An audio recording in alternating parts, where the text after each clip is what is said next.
Hi friends, I'm Emily and this is Ink Not Blood.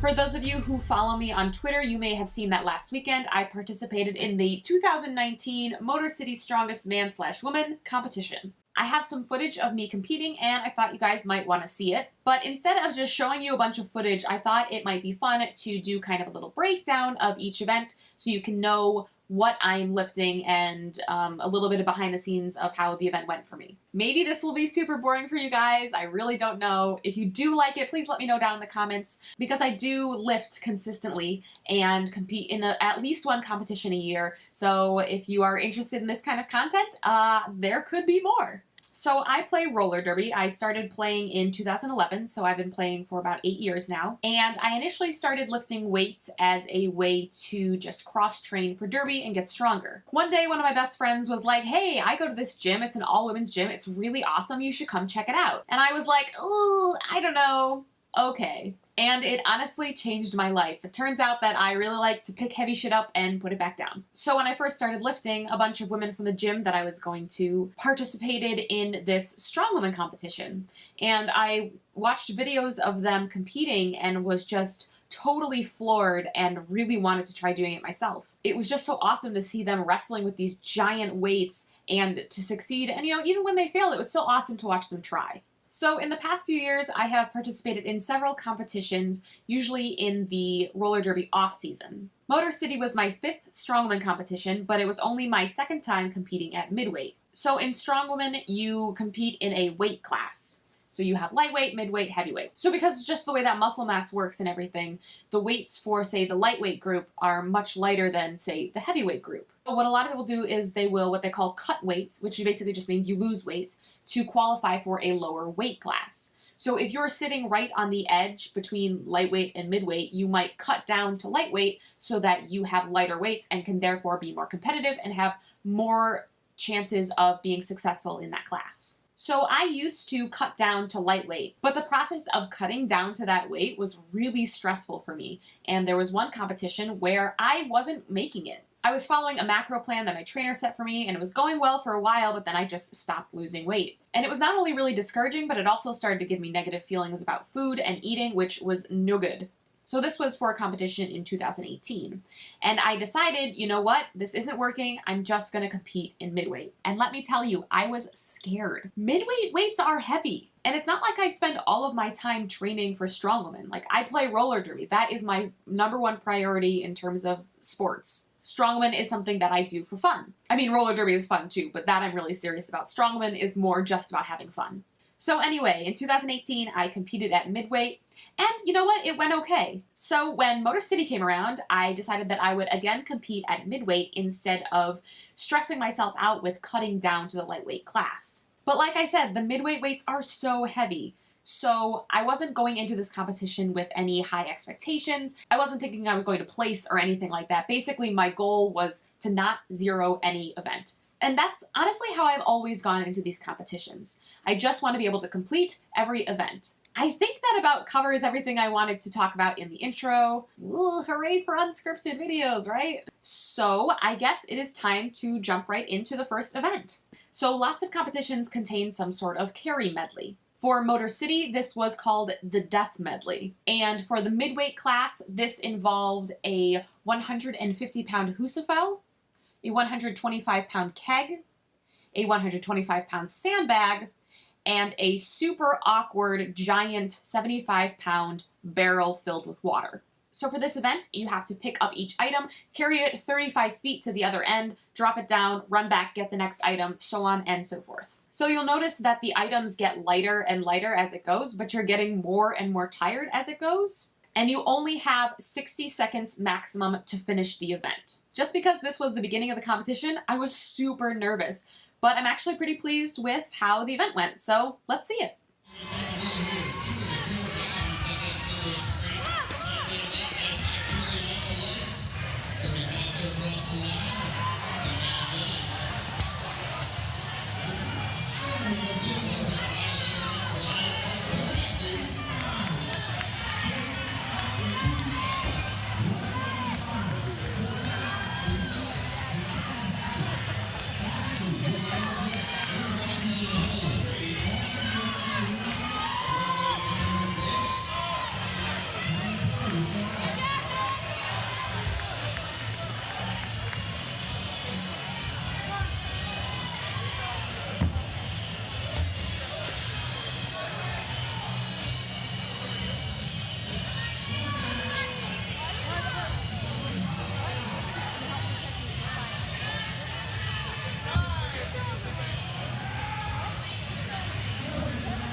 So I completed the carry in 51.1 seconds, which put me in 7th place out of 10 for this event. Strongwoman competitions also commonly have a weight over bar event. Sometimes this is lifting a keg over a bar or an atlas stone over a bar, but for this competition it was sandbag over a bar, and not loading a sandbag over a bar, it was a throwing event. So you have 3 sandbags and a bar to throw them over. For midweight, the sandbag weights were 15 pounds, 20 pounds, and 25 pounds. Now, yeah, that doesn't sound like a lot of weight, but when you're throwing sandbags over a 12-foot pole, that's pretty hard. It's not just about strength. This event is very technique heavy. If you have even just a little thing off with the way that you're throwing, sometimes that can ruin the whole throw. When I practiced this in training, I was never able to get the 25-pound bag over the bar. Did I get it on competition day? Let's find out.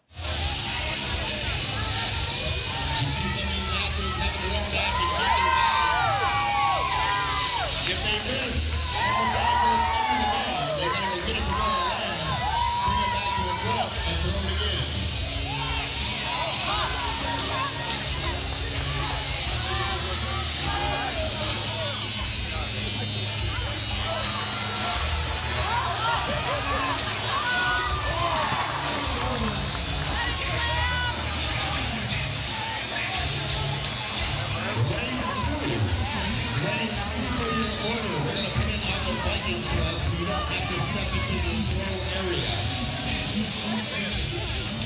Lane 2 scores, and event order will be posted on the Conan or on the Viking press assembly.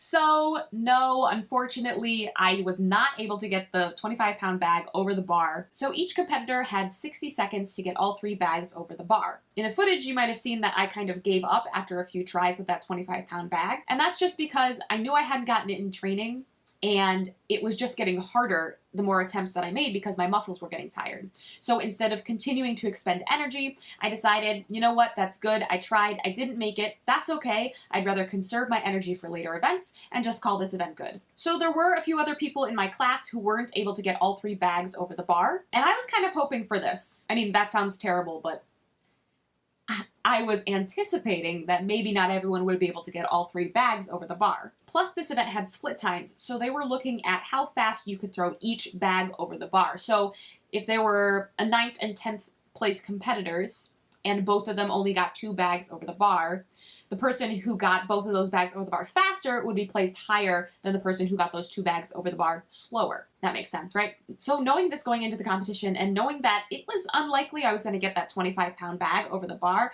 I was going in thinking, okay, get those 2 bags over the bar as fast as possible. And that did help me. That did bump me up a few places in this event. So again, in this event, I came in 7th out of 10. On to the next event, the frame deadlift. So I'm sure a lot of you are familiar with the basic deadlift. This event is just different in that it's a rectangular frame that you're standing in the middle of, and you have a neutral grip to either side, and you are lifting it from there. I like to deadlift, but my deadlift is not my strong suit. For this competition, they go by what they call Wessel's rule, which is that you get 3 attempts to try for your max weight. So you kind of get to pick and choose which weights you want to try, and you're aiming to get the highest weight possible as your max. In training, the heaviest frame deadlift I was able to do was only 307, but warm-ups were feeling really good for me that day. Plus, I had been resting for a week before the competition, and I was pumped full of game day adrenaline. So, feeling a little saucy, I decided to go for heavier attempts than I had originally planned. So this particular competition did 20-pound jumps, so my 3 attempts for this event were 295, 315, and 335. Basically, I was thinking, okay, 295, I know I can do that. 315, well, I hope I can do that. And 335, I mean, I may as well try it, right? Oh, I should also mention that in the videos, when you see me like fiddling with something in my mouth, that's actually a mouth guard. It's just so you can bite down and you can really, those are, yeah, that's my lifting sound. my god. Anyway, moving on, let's look at the deadlifts. I only have footage of 2 of my attempts, the 315 and the 335 attempts, so let's see those.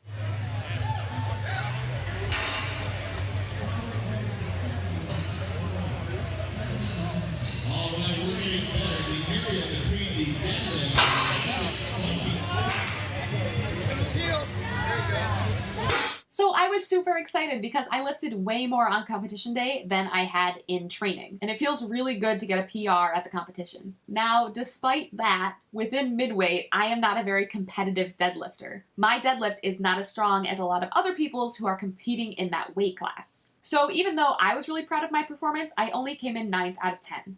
But that's totally fine. I walked away from that event feeling really proud of myself. All right, that's 3 events down, 2 to go. The 4th event was Viking press. I love to press things. It is seriously my favorite. I don't know what it is, but I just love to do it. But I was terrified going into this event. I'd been training my Viking press really consistently, and I had been getting stronger, but I hadn't been able to press the competition weight. And that was really scary. It was really scary to be walking into that event going, I don't think I can even do this.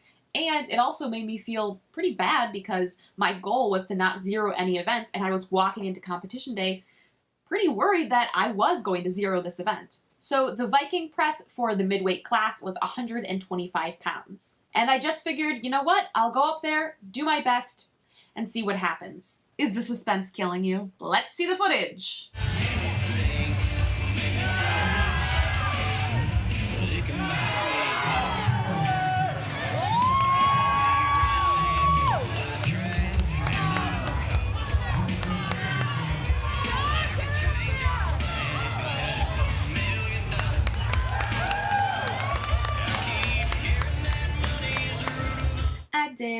I did it. This event might be the one that actually felt the best just because I'd been walking into it thinking that I was probably going to zero it. So it felt really good to be able to crank out 3 reps. Honestly, after the first press, I was like, oh, that actually felt easy. I guess I'll go again. It is a shame that I couldn't have just dug down for 1 more rep because there were actually 4 people in the midweight class who all got 3 reps, which means that we all tied for that event. So if I had just gotten 1 more, I would have been able to pull away and get a few more points. But that's okay, basically all 4 of us tied for 5th place. The last and final event is an event called Conan's Wheel. I'm not going to spend too much time trying to explain what this event is. It's honestly easier if you just see it. Basically a weighted apparatus that you pick up and hold kind of right here in the crook of your arm and walk in a circle. And yeah, for midweight, the Conan's Wheel was 340 pounds.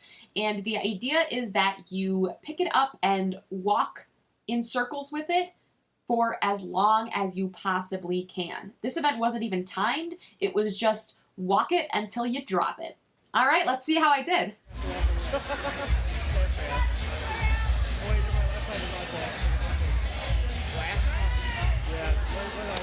Over there? Good. Good pace. Keep it up. Keep it up. Oh, the people's next. Yeah. Come on.